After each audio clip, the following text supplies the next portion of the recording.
জিনিস, আমরা তো ব্যবসা করব, অবশ্যই আমাদের কি প্রোডাক্ট এবং সার্ভিস লাগবে, তাই না? এটাও কি সেলস এর আন্ডারে প্রোডাক্ট এবং সার্ভিস অপশন। এখানেও দুটা জিনিস, একটা হচ্ছে ক্রিয়েট আইটেম, একটা কি ইম্পোর্ট আইটেম। ঠিক আছে। আচ্ছা, তাহলে আসেন আমরা একটা ক্রিয়েট আইটেম করে দেখি জিনিসটা কেমন দেখা যাচ্ছে। এইখানে হচ্ছে নেম, আইটেম টাইপ, কি কি দেওয়া আছে, সার্ভিস, ইনভেন্টরি, নন ইনভেন্টরি, বান্ডেল। সবাইকে 2 মিনিট দিলাম, চিন্তা করেন এই চারটা জিনিসের উদাহরণ আমাকে বলবেন। সার্ভিস, ইনভেন্টরি আইটেম, নন ইনভেন্টরি আইটেম এবং বান্ডেল, কোনটা কোথায় ব্যবহার হয় বা কোনটা কি জিনিস?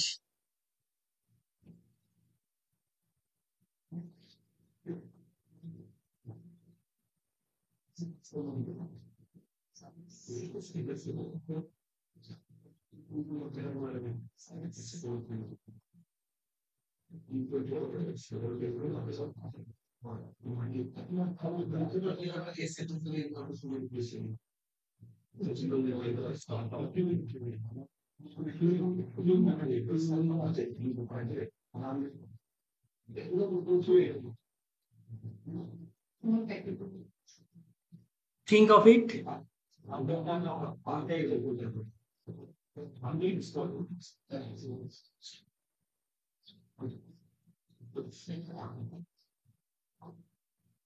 কুইক বুকস এখন হচ্ছে প্রায় দিনে আপডেট নিয়ে আসতেছে। যারা আমরা নিয়মিত কাজ করি তারা মাঝে মধ্যে হিমশিম খেয়ে যায় কুইক বুকসে ঠিক মতো কাজ করার জন্য। এই জন্য কুইক বুকস আপনাকে ভালোর ভালো, খারাপের এক শেষ। So be careful. ক্লায়েন্টের কাজ করার সময় অনেক ধরনের সমস্যা পড়বেন। সব থেকে বড় যে সমস্যাটা পড়বেন, ইন্টারনেটের সমস্যা। সব থেকে বড় সমস্যা, মানে আপনি তো চালান হচ্ছে শেয়ারিং ওয়াইফাই। একটা ওয়াইফাই নিয়ে 5 Mbps নিয়ে 3-4টা মোবাইল চালান, 2টা ল্যাপটপ কম্পিউটার চালান, টিভিও চলে মাঝে মধ্যে, ওই দেখা যাবে যে আস্তে করে নেটটা স্লো ডাউন হয়ে যাইতেছে। তো ওই ক্লায়েন্টের কাজ করতে যাবেন, সে আপনাকে অ্যাক্সেস দিবে, আপনার এখানে ঘুরতেই থাকবে ঘুরতেই থাকবে, আর ওপেন হবে না। সো যখন ক্লায়েন্টের কাজ করবেন চেষ্টা করবেন আপনার ওই ওয়াইফাই নেটওয়ার্কে যাতে আপনি শুধুমাত্র ওই সিঙ্গেল ওই ডিভাইসটা যাতে ব্যবহার করতে পারেন। ঠিক আছে, এটা চেষ্টা রাখতে হবে।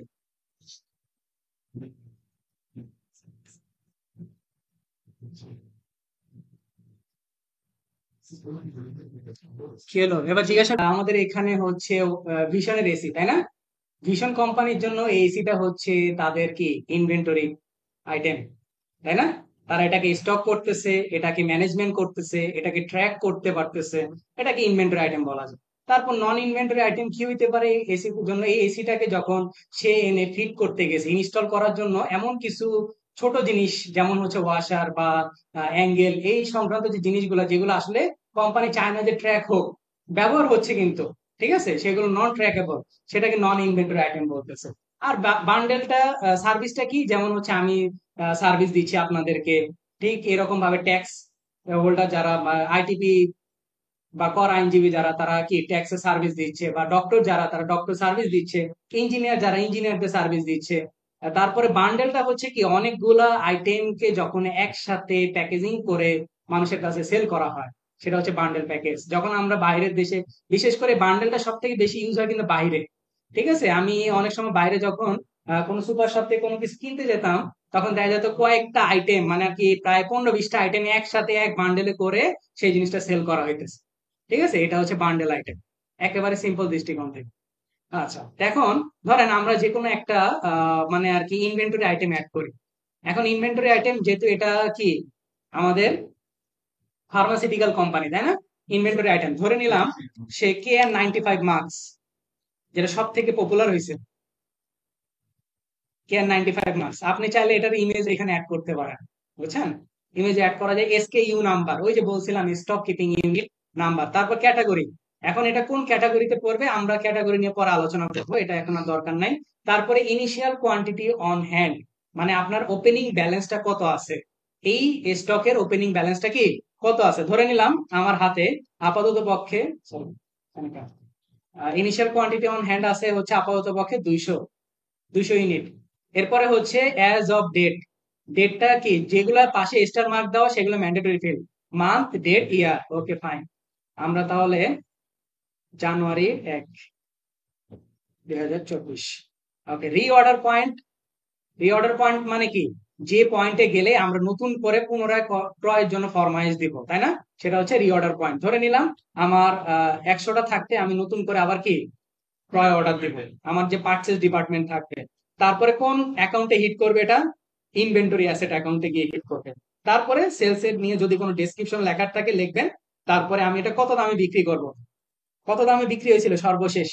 আমি কিনছি 150 টাকা দিয়ে।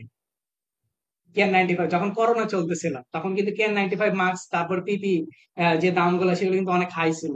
ওই 150 টাকা ধরো। হ্যাঁ, এরকম গেছিল আর কি। পরে তারপর কোন অ্যাকাউন্টে, ইনকাম অ্যাকাউন্টটা কোনটা হবে? Sales of product income. যেহেতু আমি ইনভেন্টরি সিলেক্ট করছি, তাহলে এই জিনিসটা কি আমার প্রোডাক্ট ইনকামের মধ্যে যাবে, তাই না? এই জন্য সেলস অফ প্রোডাক্ট ইনকামে যাবে। তারপরে সেলস ট্যাক্স আমরা এটা এখন দিব না, যখন আমরা ইনভয়েস করবো তখন দিতে পারবো। পারচেজ কস্ট ধরে নিলাম এটার পারচেজিং কস্ট হচ্ছে 200 টাকা। ঠিক আছে, সরি 200, হ্যাঁ ভুল বলছি আমি, 80 টাকা। ঠিক আছে, এটা এক্সপেন্স কোন অ্যাকাউন্টে যাবে? Cost of sales. ঠিক আছে, কস্ট অফ সেলস এ গিয়ে হিট করবে। আপনি চাইলে এখান থেকে আপনাকে এই প্রোডাক্টটা কে সাপ্লাই করতেছে সেটাকে আপনি সিলেক্ট করে দিতে পারেন। সেভ এন্ড ক্লোজ করে দিব।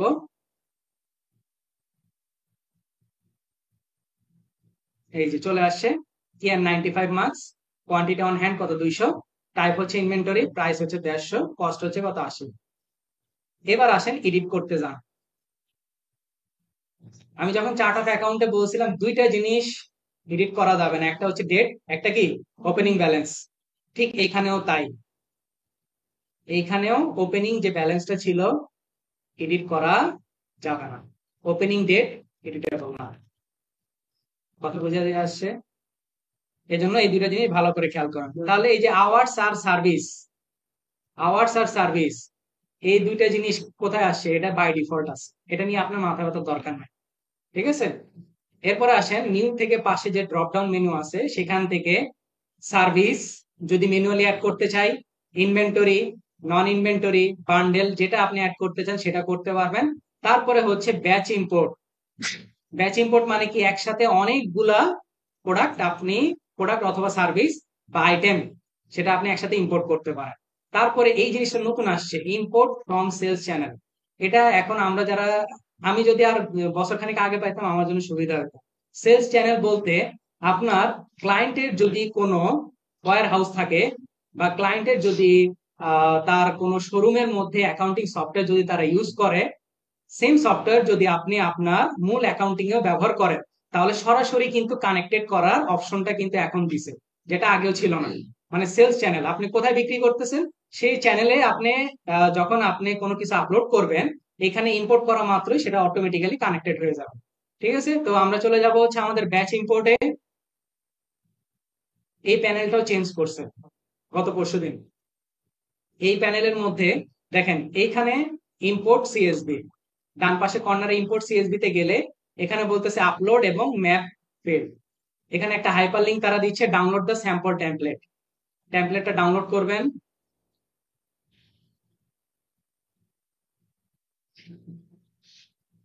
ওকে, ডাউনলোড করার পর একটু ভালো করে খেয়াল করবেন তারা কোথায় কি দেখানোর চেষ্টা করছে।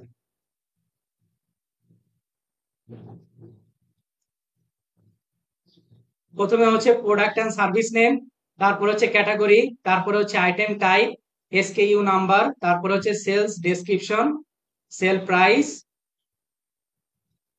তারপরে হচ্ছে ইনকাম অ্যাকাউন্ট, তারপরে হচ্ছে কি পারচেজ ডেসক্রিপশন, পারচেজ কস্ট, তারপরে দেখাচ্ছে হচ্ছে এক্সপেন্সের account number, quantity on hand কত আছে, তারপর কোয়ান্টিটি অ্যাজ অফ ডেট। এবার দেখেন আবার কোয়ান্টিটি অ্যাজ অফ ডেট, ডেটটা কি ফরম্যাটে দিছে?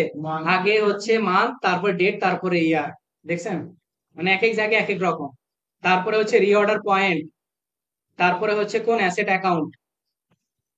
অ্যাকাউন্ট সেটা আপনাকে তারা দিয়ে দিছে। এখন এত কিছু তো আমার লাগবে না, আমরা আপাতত পক্ষে বাকি ফরম্যাট গুলাকে, শুধু কলামটাকে ঠিক রেখে বাকিগুলাকে আমরা ডিলিট করে দিব। আপনাদের সাথে যে ফাইলটা শেয়ার করছি প্রোডাক্ট এন্ড সার্ভিস লিস্টে,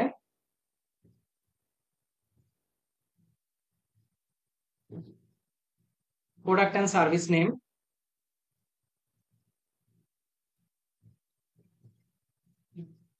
তারপরে হচ্ছে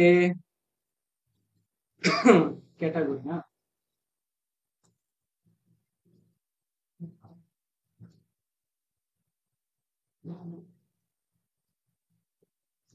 আচ্ছা ক্যাটাগরিতে কি ছিল, ওকে ক্যাটাগরিতে কিছু না দিলেও চলবে, আমি আপাতত পক্ষে আইটেম টাইপ দিই। এগুলো কোন টাইপের আইটেম?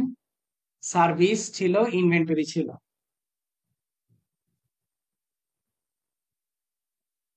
তারপরে sales description, sales price. Sales description হচ্ছে এই যে দেওয়া আছে আমার ফাইল থেকে, এটা আগের ফরম্যাট ছিল এই জন্য। তারপরে সেলস প্রাইস,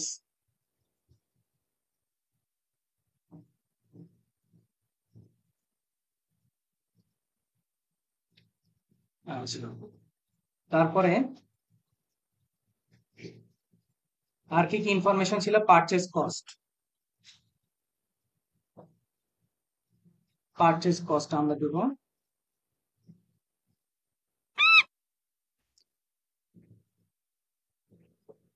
ওকে, তারপরে কোয়ান্টিটি অন হ্যান্ড,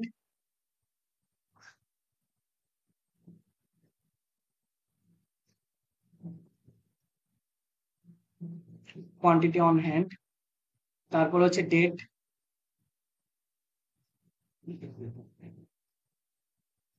ওকে। তাহলে এই কয়টা জিনিস দিয়ে আমরা আপাতত পক্ষে সেভ করব।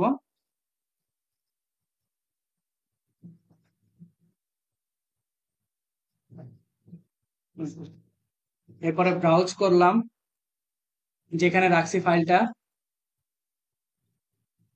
নেক্সটে যাব, এখান থেকে সবগুলা ইনফরমেশন ঠিক আছে, মান্থ ডেট ইয়ার, নেক্সটে চলে যাব। এইখানে দেখেন বাম পাশে কয়েকটা সিগন্যাল দেখাচ্ছে, ঠিক আছে, কয়েকটা সিগন্যাল দেখাচ্ছে, আমাকে বলতেছে please fix this error in the highlighted cell, মানে যে কলামটা হাইলাইট তারা করে দিছে সেটাকে ঠিক করার জন্য। এখন এখানে দেখি কি হাইলাইট করছে তারা, এই যে কোয়ান্টিটি অফ ডেট, মানে ডেটটা তারা নেয় নাই। ডেটটা কি আকারে দিতে হবে? মান্থ ডেট ইয়ার, মান্থ 01/01/2024।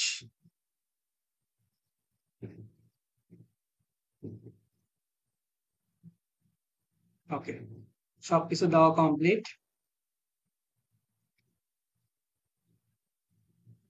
এবার আমরা এটাকে সেভ করে দেবো।